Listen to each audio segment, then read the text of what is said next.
Alright, so it's 7 o'clock. This is what I have on an average day for breakfast. I have 1 cup of shredded oats, mainly just because it's really easy to prepare and when I haven't got a lot of time, it's easy to get down. I just mix it in a shake with a bit of milk, goes down well. Then I'll have 1 cup of egg whites. There's roughly about 10 egg whites to the cup. So I'll have those straight after my shredded oats, which are here.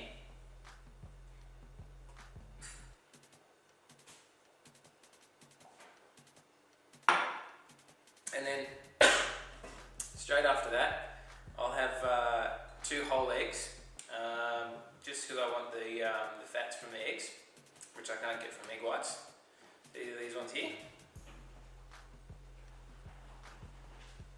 And they taste super yummy, and I taste with porridge.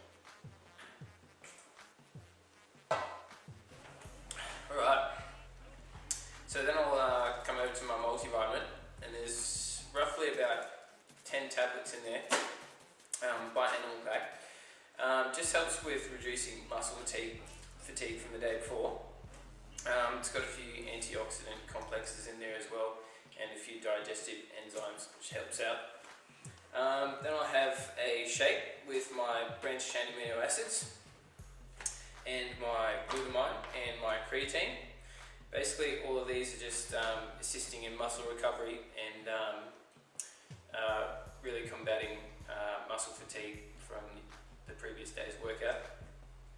More specifically, creatine, I'll have 2 servings a day, 1 in the morning and 1 post-workout, and that's just assisting with muscular strength, so pretty handy stuff to have. But all up, I think it's roughly off the top of my head about 60 odd grams of protein and about 85 grams of carbs with about 15 grams of fat from these bad boys. Yeah, that's breakfast. So it's 9:30. This is what I have for morning tea. This is my own little spin on a trail mix. It's got cashews, almonds, macadamias and walnuts, and a few dried cranberries. Obviously I'm looking for the protein in the nuts, but the good fat as well. The cranberry is really just for the antioxidants. But what I actually tried a little while ago at the Brisbane Fitness Expo was a little was a paleo take on trail mixes, which was mixed with beef jerky, dried cranberries, almonds and pecans, and that's really tasty if you're wanting a protein snack without having to take protein as well. Straight after that, I have an apple, especially if I've been training in the morning. I find them a bit flat come about 10 o'clock, so that's going to pick me up. And then my only variable is the protein that I take.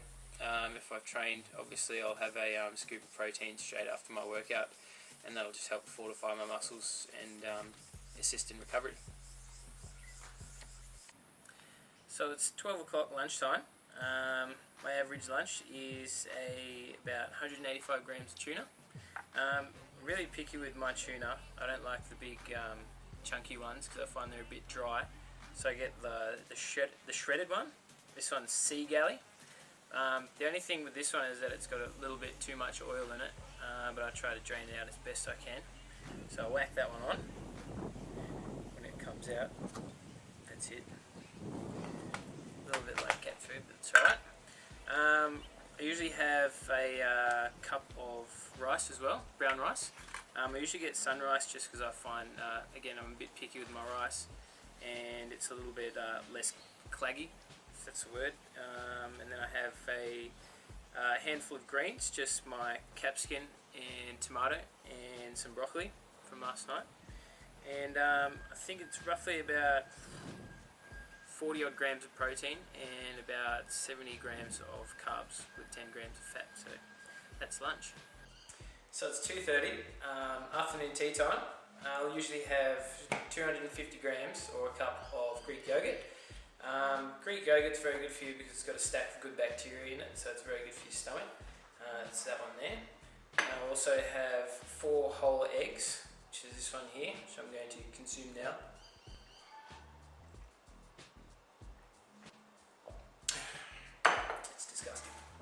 And then I'll also have a banana because I'm going to be training in the next hour, and banana is actually one of the best pre and post workout snacks you can have.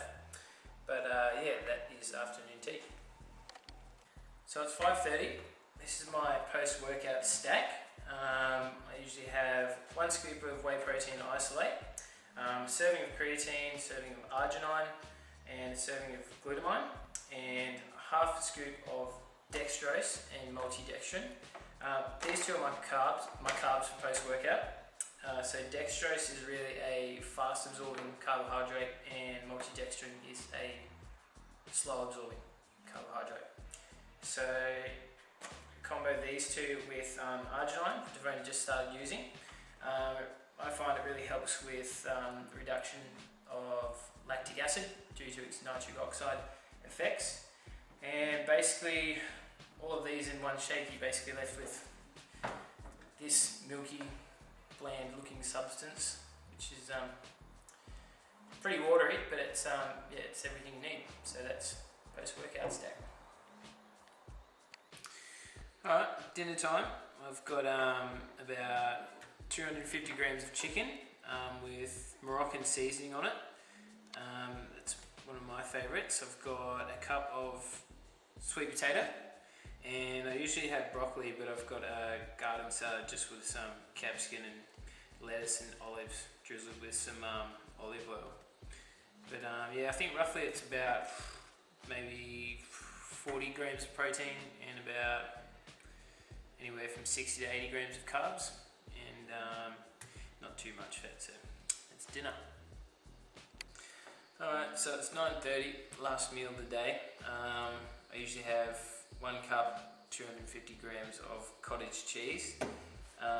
This stuff is putrid and disgusting and an acquired taste, but basically what I'm taking it for is the type of protein that's called casein protein is a slow absorbing protein, and it'll help stop my muscles from breaking down and starving while I'm sleeping for 8 to 9 hours.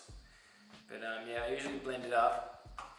Looks like this. I blend it up so it's easy to take down the hatch with a little bit of milk, and I also put my branched chain amino acids in, along with a serving of glutamine, just for to combat muscle fatigue. Yep, and that's it.